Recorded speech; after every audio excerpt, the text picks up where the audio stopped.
viewers. Welcome to Women Rise, Women at the Front Lines. My name is Nayiga Madreen, and it's a beautiful Saturday afternoon. I hope you're all doing well. Yeah, so welcome to this episode of Women Rise. We have another exciting guest, and we are looking forward to learning from her experience and from her knowledge. My guest today is Rita Auma'S. Rita, you're welcome. Thank you so much. Hi, you look so beautiful. Thank you. Yeah. Thank you. How have you been?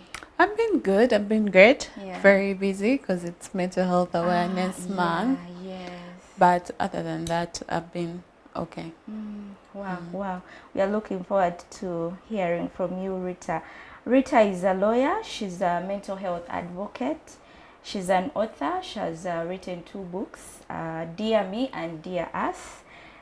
She's the founder of Heart to Heart Spaces. This is a community dedicated to creating self-healing spaces for mental wellness. Yes. Rita has also initiated the first ever suicide prevention run in Uganda, and she has been named the Mental Health Advocate of the year 2022 by the Ministry of Health. Yes, big profile here for a young person, I might say. And she facilitates workshops that harness creative expression and a tool of mental health and connection. You're welcome, Rita, once again. Say hello to our viewers.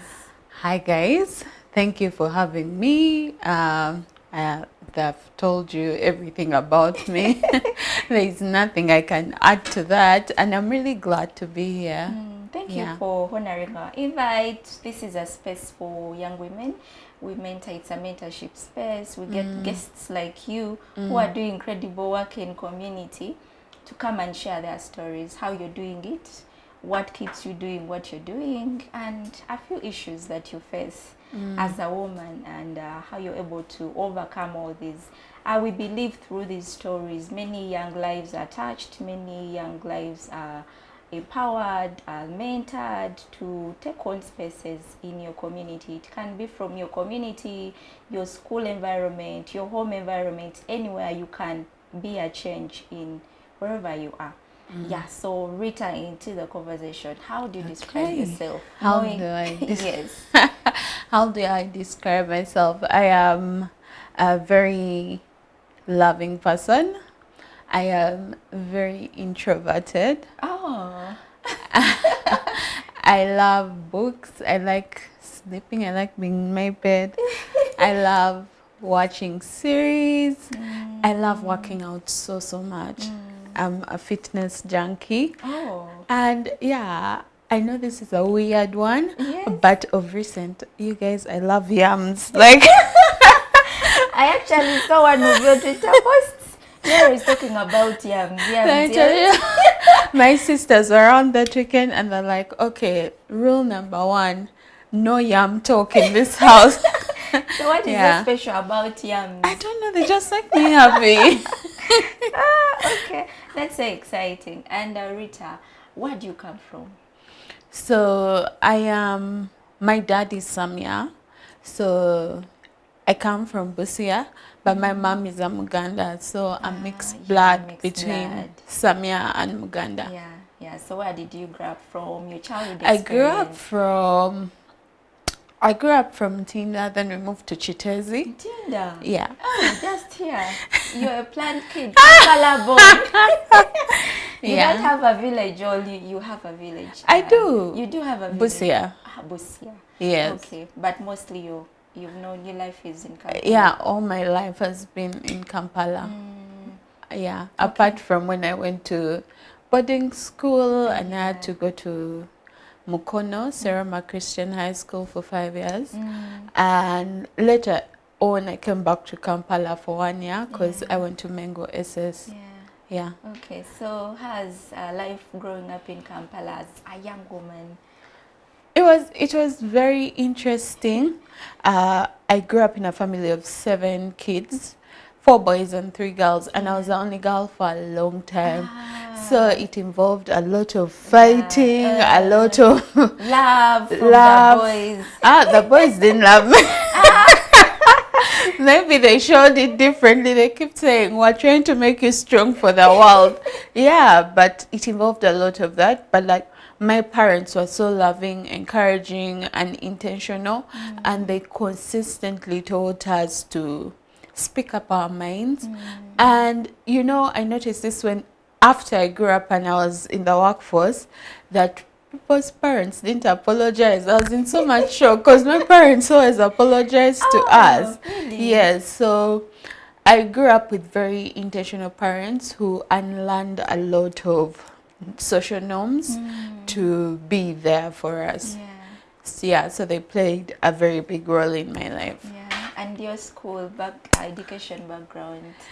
Yeah, so in primary school, I went to a church school, a church affiliated school. It was called Joy Primary School. And then from my senior 1 to senior 5, I went to Seroma Christian High School. And then for my senior 6, I went to Mengo SS. Yeah. Then I went to Uganda Christian University to do my bachelor's in law. Then I went to Rwanda to do my postgraduate in law. Then I came back and did very many courses, leadership, administration courses, because I'm such a knowledge junkie. So I did many of those. Yeah. The inspiration behind all these courses, leadership courses, as a young person, many would say after a degree, a bachelor's degree, I'm done. Really, I just didn't want my mind to get bored. I always wanted it to be active with something, consistently challenging it. So I was like, oh, I'll sign up for any course that comes. I remember at my workplace, someone once joking and saying, now if you study everything, how will we be able to pay you anymore? You'll be too qualified. But I went into that, and then after I took a break, and I haven't done any course for the past 5 years. Okay, amazing. For the young people, please speak a leaf. You need to, keep challenging yourselves with new things. Learning never ends. It never. So your career, you're a lawyer. Do you practice this? No. You don't? I do not practice law. So, fun fact, even when I went to law school, I told my parents I'm going to do this course because it challenges me. I needed a challenging course that didn't have math in it, but I am not going to practice law. So from the very, very start, I didn't want to practice law, but I knew doing law would open other doors for me. Yes, so when I finished school, I did practice. I worked at about four law firms. I finally left in 2022. The last law firm I worked at, and then I went into communications and worked for Forward. Then I now work full-time for Heart to Heart Spaces. Heart to Heart Spaces. Yes. Wow. Inspiration, what is behind Heart to Heart Spaces? And when do you start this? So I started Heart to Heart Spaces in 2019. It is a mental health organization that is very radical about dealing with the stigma that people fight mental illness deal with. We do advocacy, we do education, we refer people who need help to psychiatrists or therapists, and we also do safe spaces. So these safe spaces are for people who fight with mental illness to come together and just talk about what they're going through, how their month was. So those are safe spaces we host for them. And we currently went into mental health research. So we are also working on that front. You're a mental health advocate, and then you talk about Heart to Heart Spaces, doing work around mental health. Why is the inspiration from, mental health work? It is something that many Ugandans have less or limited knowledge about, something we don't talk about every day. And here you are, you're doing this work around mental health. Why mental health? So in 2019, I had a very horrible mental health breakdown. I had mental health issues all for over 10 years, but I did not know the language around it. I didn't know this is specifically what I'm fighting with. It has a name. It's called depression, anxiety, post-traumatic stress disorder. I didn't know, and unfortunately because of that I had attempts that no one knew about. For some reason, I think I know that God was intentional about saving me because he needed me to do the work that I do. So when I finally got my diagnosis, I remember crying in the room that day, but I wasn't crying because I was being diagnosed. I was crying because what I was going through had a name to it. And you didn't know. And I didn't know. Yeah. And it had a solution to it. And by the time I got my diagnosis, unfortunately, it was on the chronic side of things. So I have to live on medication my whole life. And I remember telling myself, when I get better, I'm going to do something about this, because I would want people to know. I would want people to learn and understand. I don't want anybody to be on the side that I am on. So it birthed that passion, and I am very intentional about teaching people about mental health, hence the advocacy, the mental health content creation, everything mental health, I'm there.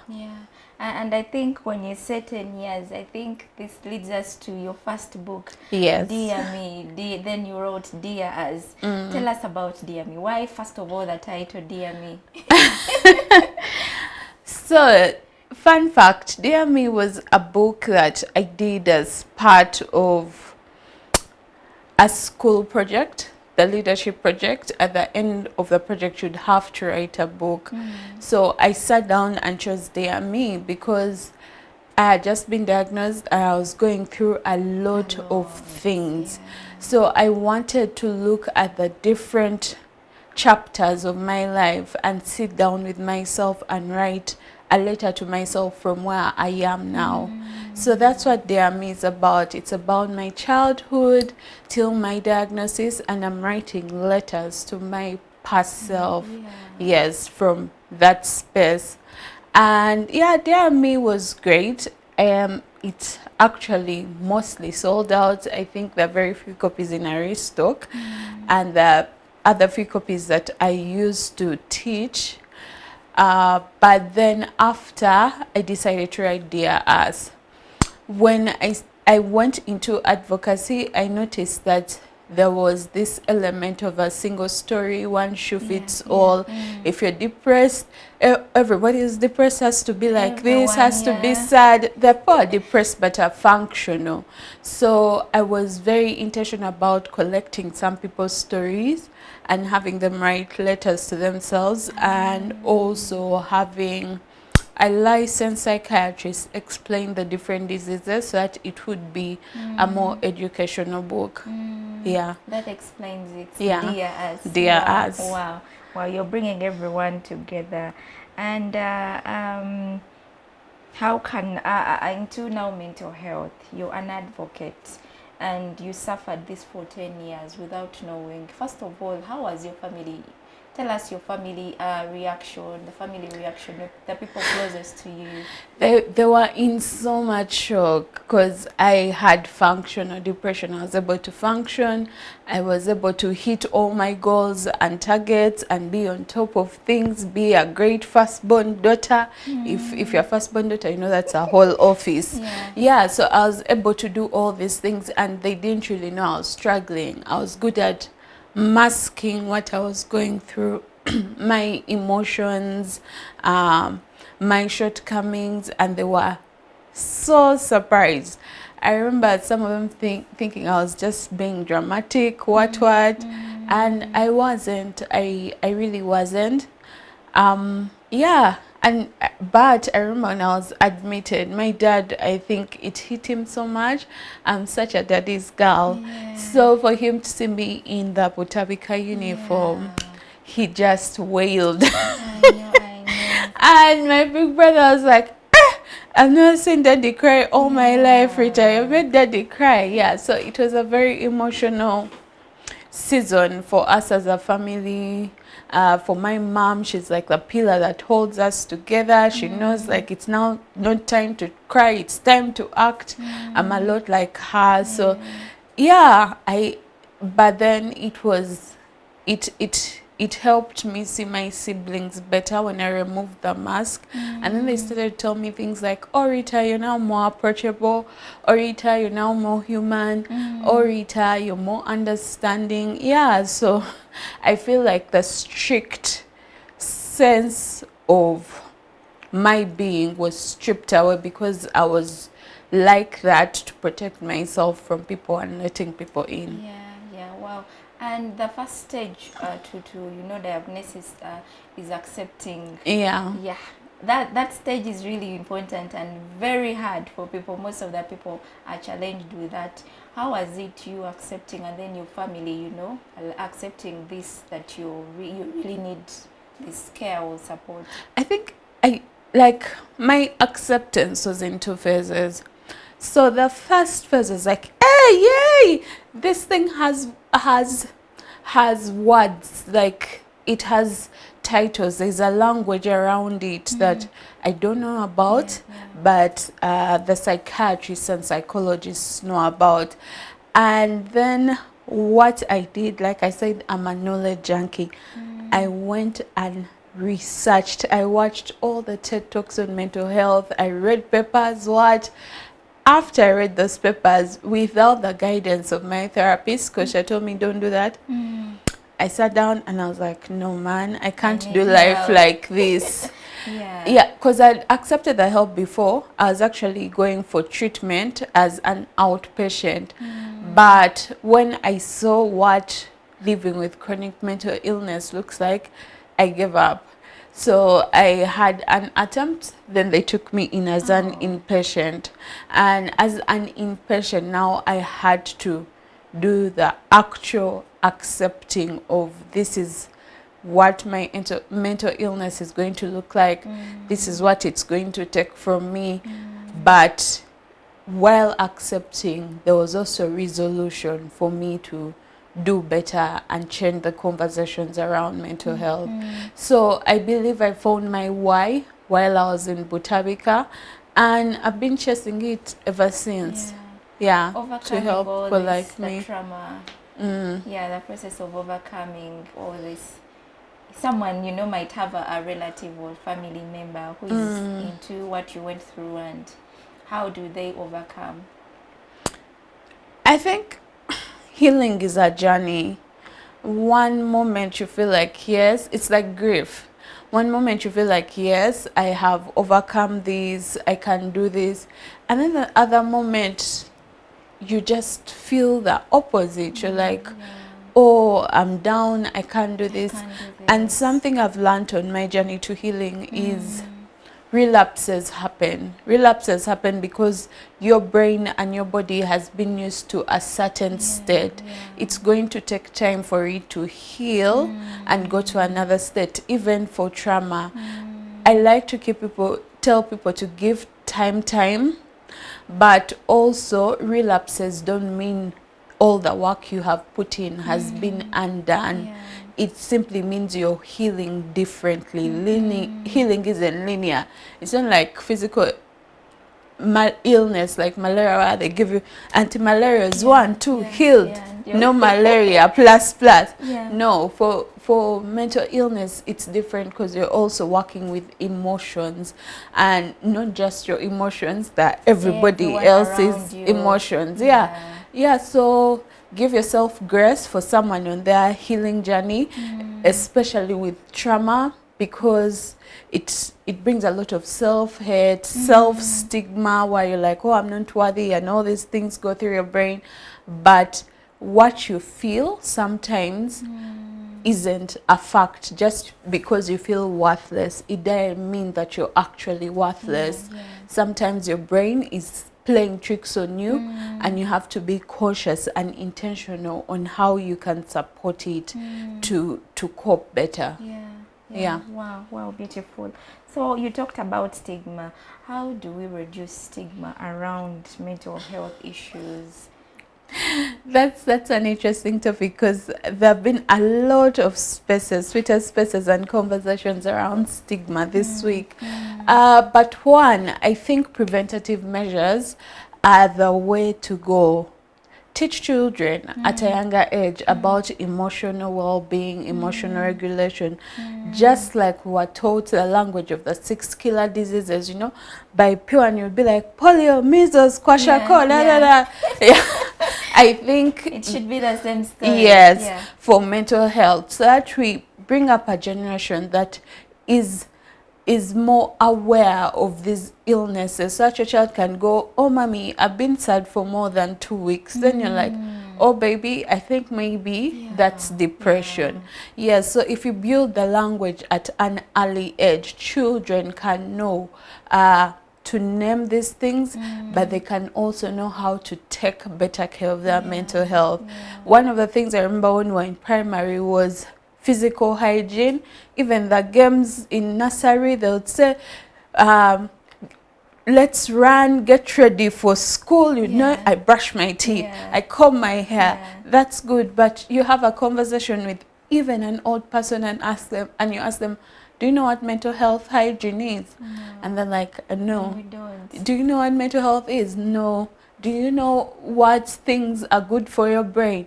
No. So yeah, teaching people at an early age, but also being intentional to give others grace and meeting them at where they are now and educating them as much as you can. But I also tell people that the stigma ends with them, and it ends with you if only you educate yourself about these illnesses and mental health awareness. Don't be just a person who's there all the time for you, telling you that's depression, that's anxiety. We are in a world where there's ChatGPT, there's Google. I know Google is for millennial days. Sit down 5 minutes and learn about something, and you can be the first agent. Change begins at the grassroots. It begins with us. It begins in our home, then spreads to our communities. Wow. And what are some of the misconceptions you've had about mental health? Misconceptions. One is if you have mental illness, you don't pray enough. You are a sinner. God does not know you. God doesn't know you. You have demons. A lot of kids reach out and they're like, oh, I'm suffering depression, but my parents don't believe in it, so they've taken me to cast out demons. And in my heart of hearts, I'm like, no, you need to see a psychiatrist. Another misconception is you shouldn't take medication for your illness. You should just be happy. And it's like telling someone who has asthma, oh, you shouldn't have asthma, just breathe. Or telling someone who has diabetes, oh, don't have diabetes, just eat sugar. The body is literally incapable of producing those happy hormones in most cases, which is serotonin. So some people just cannot be, and they need help of this medication to help them balance. Another misconception is if you take medication, that means you're automatically well. No, medication helps you balance. It doesn't necessarily heal you. And on top of the medication, you have side effects to the medication. So you find people giving up on their medication because the side effects were more heavy than what they are going through. So they would rather suffer than deal with the side effects too. What else? Another misconception is don't marry from that family, balaru. Like your singer comes and says, I saw you brought wala so mulezi na yamani ina muganda wa mulalu. Like mental illness isn't contagious like that. Just because I have it now, I can spread it to you. There's the genetic predisposition, but that doesn't necessarily mean all the family members have mental illness. Yeah. Wow, we are learning a lot from this session. And Rita, you're a content creator, communications expert. So what role does social media play in shaping our perceptions around mental health? I think These days social media is the norm. So what does this platform, social media, play in shaping one, I think there is more educational content on social media. You can go on TikTok and learn from these authors, doctors, psychologists about mental health, vis-a-vis mental illness. Two, it has helped us amplify our voices. More people with lived experience of mental health share their stories more and cast more light on it. Hence bringing together community, a community around them where they are supported and loved.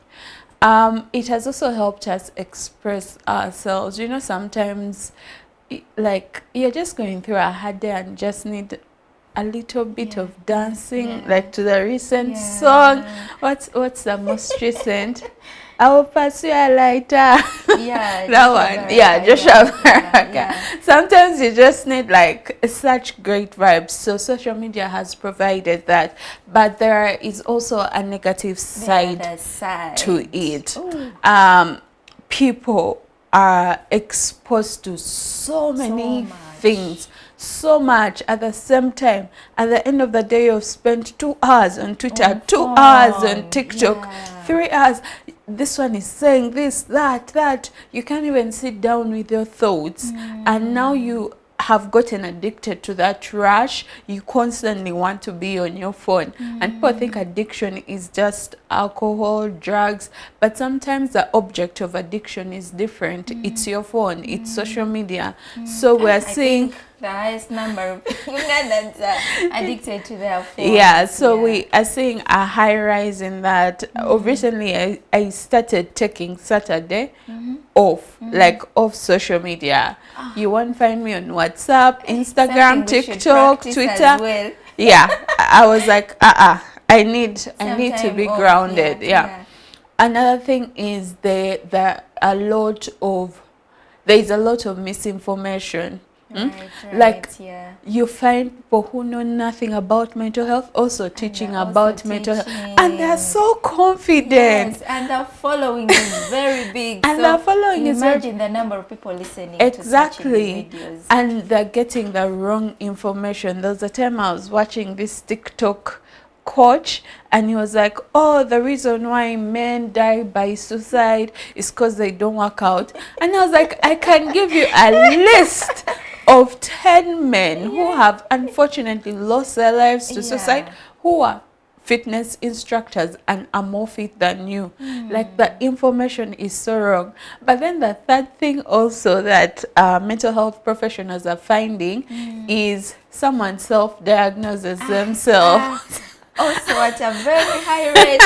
Very high rate. So ideally when you're sick, you go to the doctor with your symptoms, and the doctor says, oh, you have malaria, or you have typhoid. Now, when you see a psychologist, they take you through that tool, the testing tool. There's a tool they use, and then they tell you, because of the symptoms you're saying, you have anxiety or depression.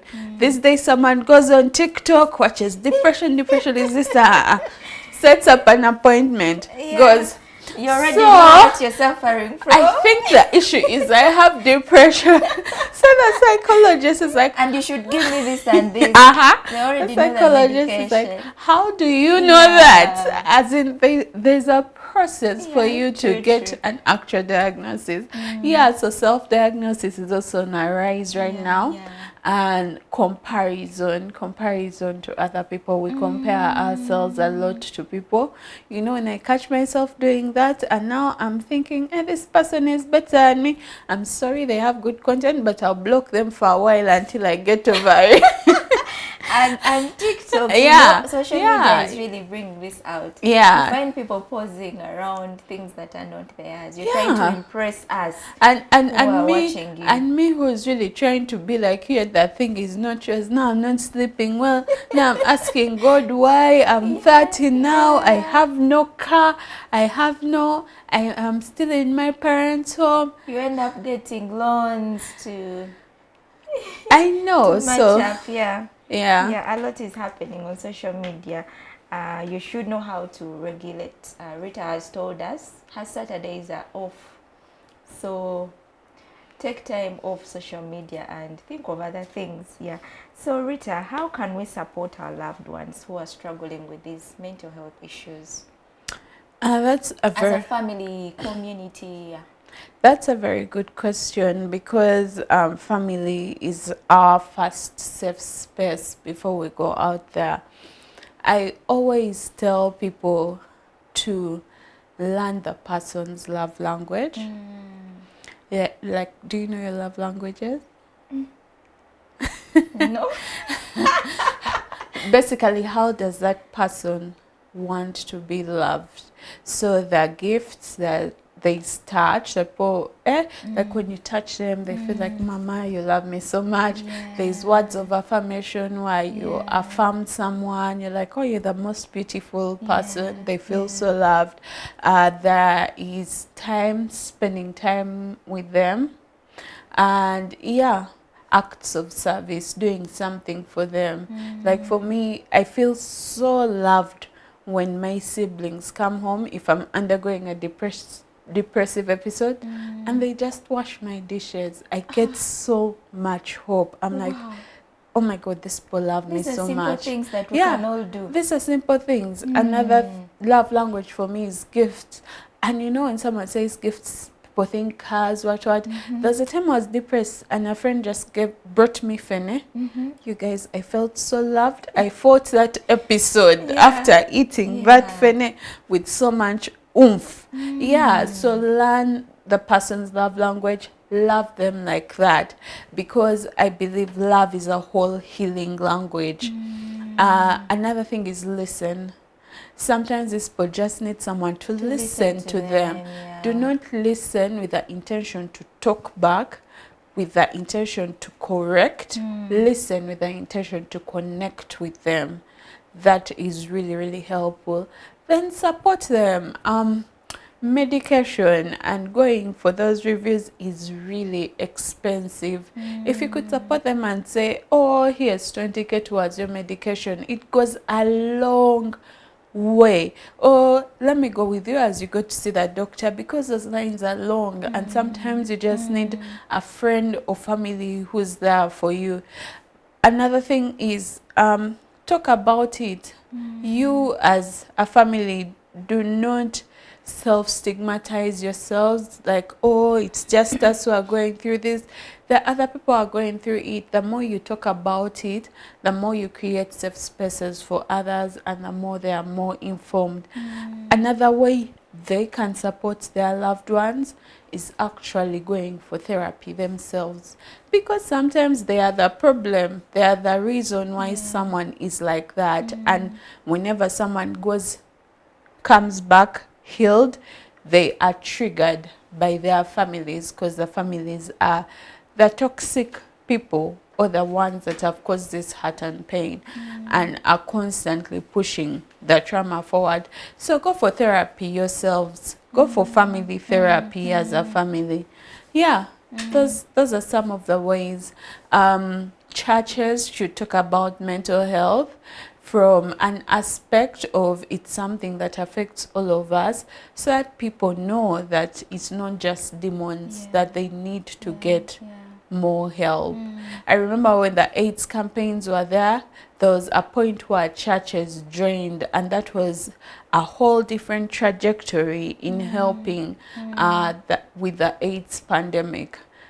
So churches should join the conversation, our workplaces, and everybody, because if you have a brain, you need to be mentally aware. And also you can fall sick, because it's just like any other part of the body. Yeah. Rita, you're a writer. I think I saw, was it a space, or I don't know if you've heard it yet or not yet, about writing. How does writing connect, you know? So there are different things that can help you on your healing journey. There are different mental health activities that can help you holistically heal, and writing is one of those things. When you write, you're able to, one, introspect, listen to your voice, put that voice to paper, and also we've had people who say journal, journal, journal. When you journal the good times you're going through, the bad times you're going through, when you're going through a depressive episode, it's very important for your brain to remember, oh, they were once good times. So when you go back and read those journals, you're reminded that it hasn't all been bad. I had 2 weeks of happiness. Even yesterday someone did something nice and I was so happy. So my brain is just lying to me in this current situation, and I know that this emotion too shall pass. Yeah, so writing helps with that. It helps you connect, it helps you record, it helps you get in touch with yourself, and yeah, it's a very good grounding tool on your journey to healing. Wow. Now you talk of writing, I remember my times I used to, note down. By these days, I don't think I still do that. You should. I need to, yeah, true. It helps a lot. Yes, so Rita, how can we advocate for better mental health resources in our communities? How? You've been appreciated by the Ministry of Health, yeah. So how else, the government, how can it come in, or even us individuals? I think despite what's being said about the government, I work sometimes directly with the mental health people in government, and they are really doing their best with the budget that they get. So there is a health budget, and of that health budget, what is allocated to mental health is 0.7%. So that's all they have to work with. But with that, they've put laws in place. Recently, they just, there is actually a law of trying to incorporate mental health into our education system. I think it's going to start.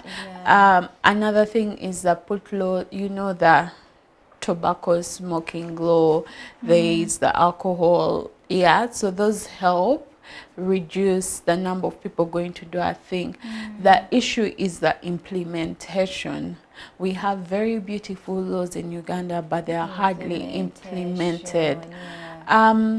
They did an awareness camp this week where people went for free services at Parliament. So they're doing the best they can. They collaborate with private companies like us to do the things that we can do. But also I feel like the community should be more supportive of mental health initiatives. What breaks my heart is you put up a mental health fundraising activity and no one comes. All of them want to go for brunch on Sundays, but then it's the same people going for brunch who come back on Monday and say, hey, I need help, I can't afford therapy.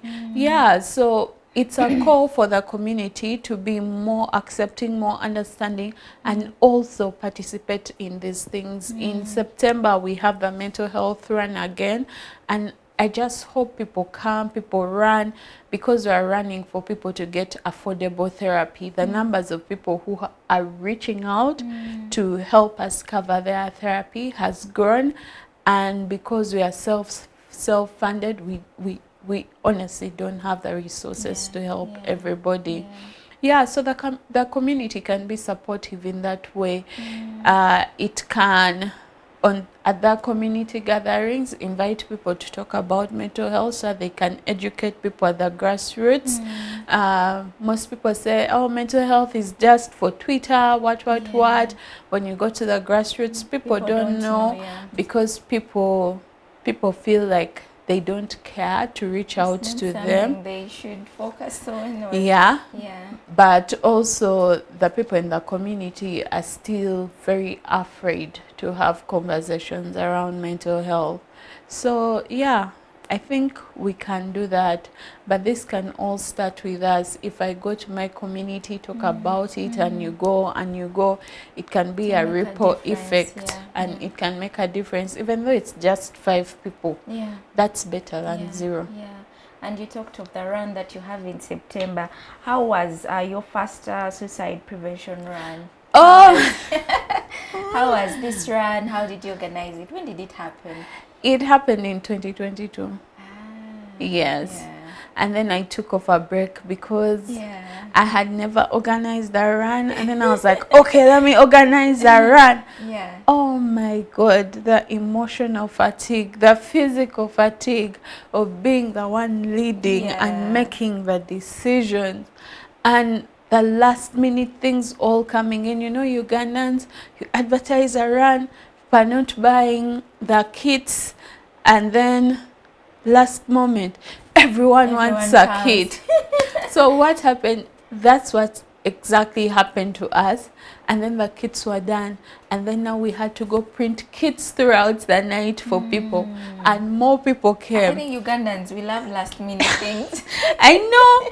And more people came, and there were no kits. We literally, the team had to remove the kits they were wearing and hand over the kits to the people who wanted to run. Another issue we faced, it had a lot of red tape because it had never happened. So even with the authorities, they're like, why are you running for suicide? Why are you running for mental health? That's the other things to run for. So there was a lot of that, but I think this time they'll be more accepting because people have been having the conversations around mental health. Another issue we faced was the vests, because we purchased them from here, so they were very expensive. The vest was, the run ticket was 30K. The vest ended up being 25K. So we only made 5,000 off. And then I ended up having to use all my resources to pay for venue, all those things. So I was really drained. So when the run ended and people came up to me and they're like, we should do this next year. I was like, heck no. You had to get a break. No, please, we're not doing this next year. But this year I just felt like it's time. So what should we expect in September? you should expect, people should know about this in September. It's on September 7th, we are going to meet at Legends Rugby Club. The kits this time won't be the normal kits. We're going to give run stickers. Like for those runners abroad, we are taking it at a whole new level. So just come with your cool vest, you get a sticker.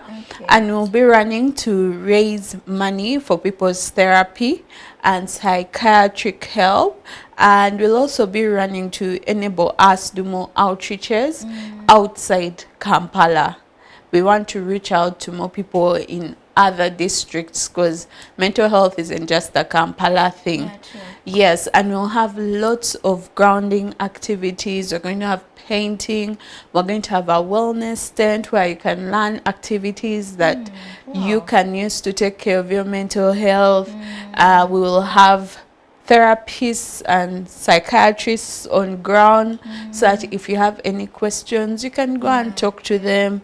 So far that's what we have packaged for you. We are looking forward. Come 7th September, please come and support her to her spaces with Rita Auma.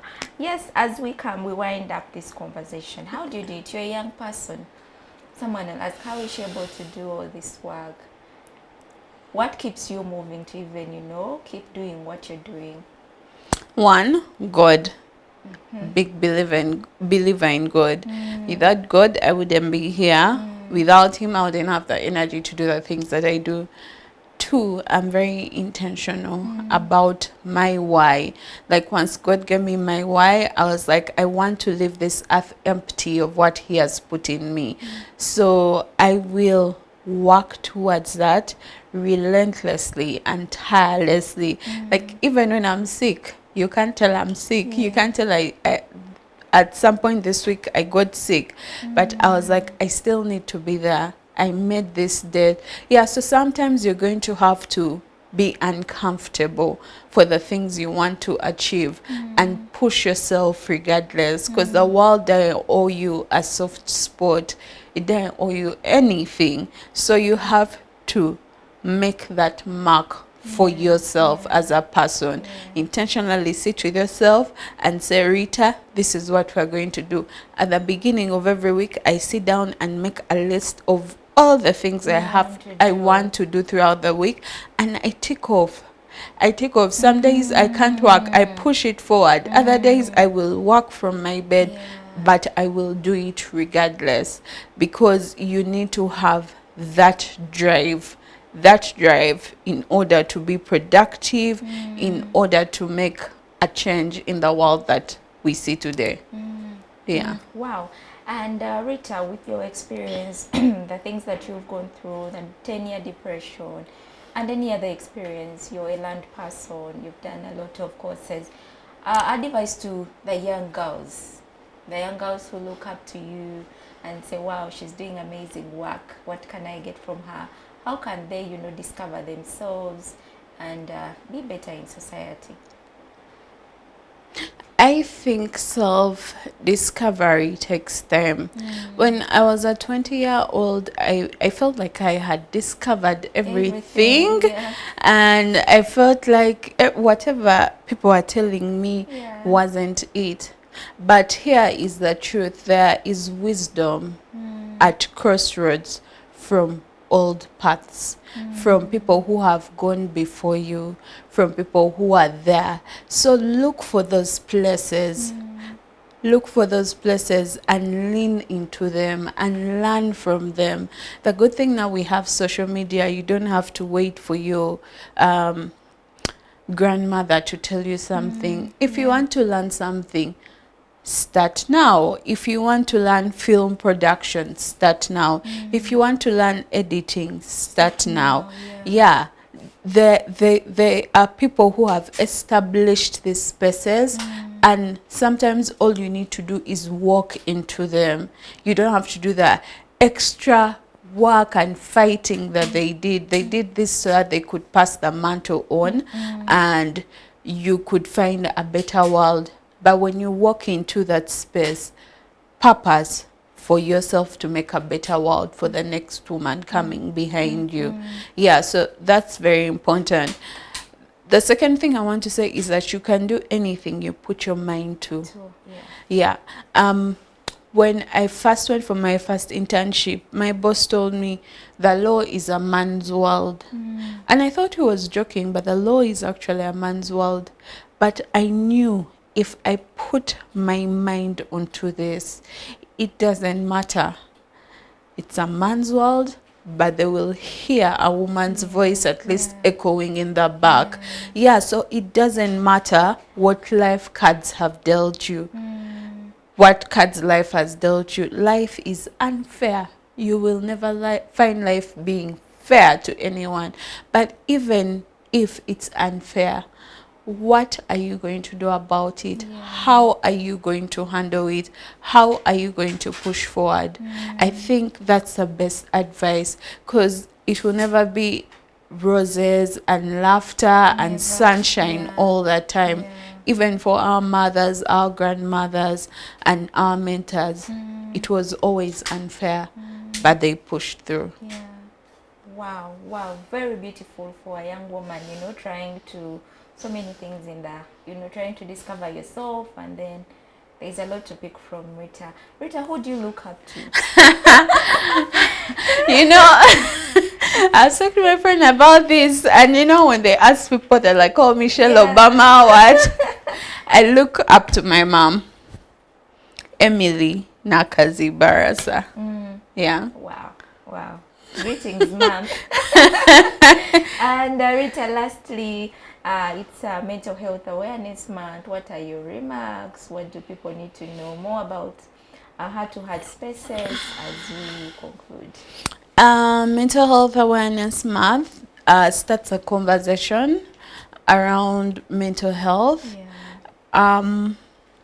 What do people need to know? You need to learn for yourself what mental health is, what proper mental health hygiene is, and how you can best take care of your mental health.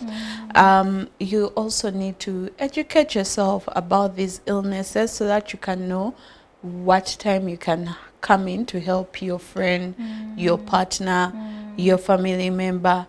But it's also a month where people are sharing resources so that you know where to get help. If you're looking for a place, a safe space, heart-to-heart spaces hold safe spaces for people on their journey to healing. And we also have a mental health directory. We made the first ever mental health directory. We have a list of psychiatrists, psychologists, organizations, the prices that they charge, so that it can be easy for you to get help. So that's on all our social media pages. Yeah, okay. Yes. And yeah, your health is a priority. Take care of your mind. Your body needs it. Yeah. Wow. I cannot say more to, to what Rita has said. It has been a very beautiful conversation with Rita. I hope you've learned something from her experience.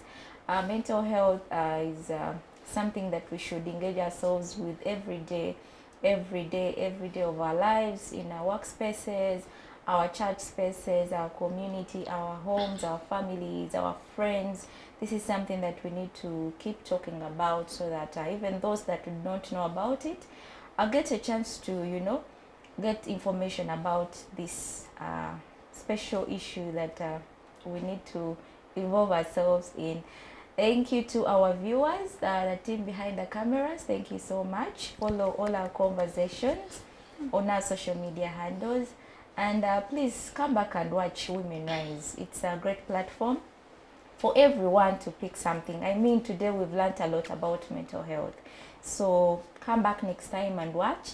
You can support us by sharing this link with your family, friends. This is beautiful information out here that many people need to hear about. So by sharing this link, you'll be saving someone in society. Yeah. I think I've said it all. Do you want to say something? No. Yeah, so thank you so much for hosting me. I've you had too a for fabulous coming. time. Yeah. The room is full of so much love and it's very, very beautiful. Yeah. Thank you, Rita. Thank you for holding this space for women. Yeah. Thank you.